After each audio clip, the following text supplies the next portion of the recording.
Rose. So ngayon ipapakita ko naman sa inyo yung difference na ating, ayan, Silo Chic na bodysuit. Ayan, so kung naghahanap kayo ng perfect, ayan, na bodysuit guys na makakatulong para ma-boost yung confidence nyo, magsuot ng mga fitted na damit. So halimbawa na may mga event kayong pupuntahan, occasions, ayan, so perfect to guys yung ating bodysuit para matulungan kayo ma-boost yung confidence nyo and, ayan, maisuot nyo yung mga damit na hindi nyo nasusuot noon. So dito guys, meron tayong two types of bodysuit.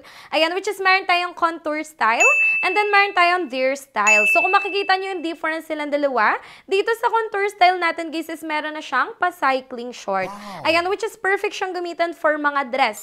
So di ba kapag nagda-dress tayo, kailangan pa natin mag-cycling. Yes. Ito guys, perfect to kasi meron na siyang cycling short mismo. At the same time, meron na tong iba't ibang colors guys. Meron tayong color black, skin tone, and yung khaki color natin. Dito naman sa ating deer style guys, kung makikita nyo naman si deer style natin is, ayan, pa-swimsuit style na siya. And maganda dito sa ating deer style guys ha, meron siyang button sa ilalim para at least kapag nasa CR kayo is hindi kayo mahihirapan. Yes. Ayan, and perfect to guys yung ating deer style and yung contour style na rin natin. So nakakatulong na rin siyang ma-lift up yung ating bust and yung glutes natin once na sinuot natin siya. So i-avail then i-check out nyo na to guys. Ayan, for only 1,399 pesos. Ayan, so check out na guys.